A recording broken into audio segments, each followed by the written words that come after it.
This election is more than just your basic ABCs, anybody but Clinton. It's more than that this go around. So no, we're not going to chill. In fact, it's time to drill, baby, drill down and hold these folks accountable. Thank you. We're going to give them hell. I just want to thank Sarah and Todd. Just really amazing people. Thank you, Darren. Thank you. Well, Brit Hume is our Fox News senior political analyst. So that was fun. What were your thoughts? Well, Megan, understand that endorsements are not what they once were in the days when a governor of a state who had a big political machine or a powerful senator who had an organization could swing a state in a primary or even in a general election sometimes behind a particular candidate. It doesn't work that way anymore. But were those endorsements rhymes? I mean, when you rhyme, it adds a special pizzazz to it. Well, I would say this about the Palin endorsement of Donald Trump. The person that really affects more than Donald Trump, it seems to me, is Ted Cruz. Right. Because Cruz is running as the consistent conservative, and Sarah Palin has a reputation for being a true blue conservative. And so the extent that she affects this race, the doubts that have been raised about Donald Trump have been about whether he is a conservative. And that's a part of what Cruz is saying about him.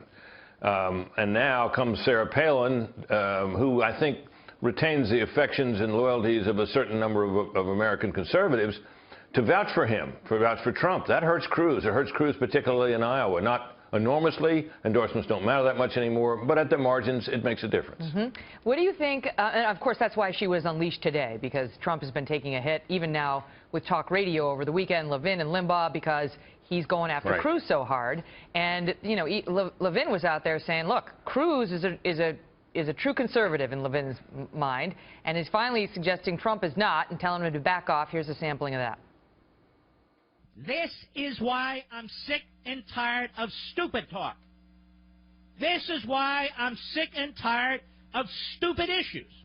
This birth nonsense has gone on long enough for most of us. If there are websites that want to keep entertaining it, entertain it. If there are nutjob lawyers and professors who want to bring the lawsuits, I beg you, bring the lawsuits.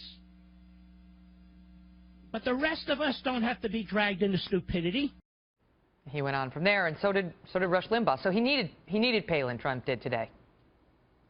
No, I agree with that. And you know, Cruz was gained on him in Iowa, and of course, to the point where, you know, in some of the polls at least, Cruz is ahead. I think the average has him about tied. So this is a threat to Trump, Megan, because if he loses in Iowa, it sort of pierces this aura of invincibility that he's had about him, and the idea that he is a winner and we're all, and how much he's going to win, and we're going to win as Americans when he's president and all the rest of it. So there's some real threat to him here, and Cruz was mounting it, and this counteracts it to some extent, although, in my view, probably not very much. The other question I have for you, by the way, we said Buckeye State, should have said Hawkeye, forgive me. The other question I have for you is whether you think Sarah Palin yields the influence she had even back in 2012 when she endorsed Ted Cruz. I know that her endorsement really mattered in his Texas Senate run, and he's acknowledged that even today. But do you think she's as influential a figure now in 2016? No, I don't, simply because of the passage of time and the fact that she did not continue to hold public office and was to some extent out of the public's view. You know, she was on Fox News and a lot, but that's faded as well. So it doesn't matter. You know, her influence isn't as great as it once was, but it doesn't hurt. And look, what the whole effect of all of this is to blow up the Cruz game plan, which was to slipstream in Trump's wake, suck up to him to some extent, which he certainly did, and hope that he could inherit Trump's support. He obviously believed that Trump would fade away, and he would, having not criticized Trump, and he would be the one best positioned to inherit his support. Well, this whole tong war going out between them out in Iowa has ended that.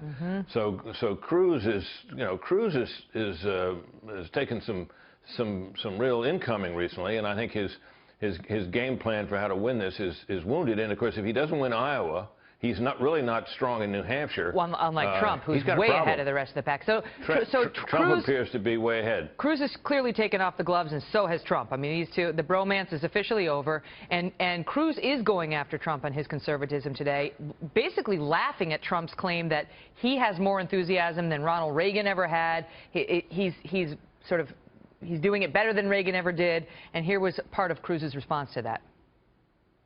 Donald did an interview where he described that he thinks he's bigger than Ronald Reagan. Ronald Reagan did not spend the first 60 years of his life supporting Democratic politicians. Reagan was a voice of consistency. And I'm pretty sure that Ronald Reagan didn't write checks and support Democratic politicians like Andrew Cuomo, like Anthony Weiner, like Hillary Clinton. Mr. Trump enthusiastically supported President Obama's stimulus plan and said the only problem was it should have been bigger. Going after him on stimulus, on TARP, the bank bailout, and so on. Your thoughts?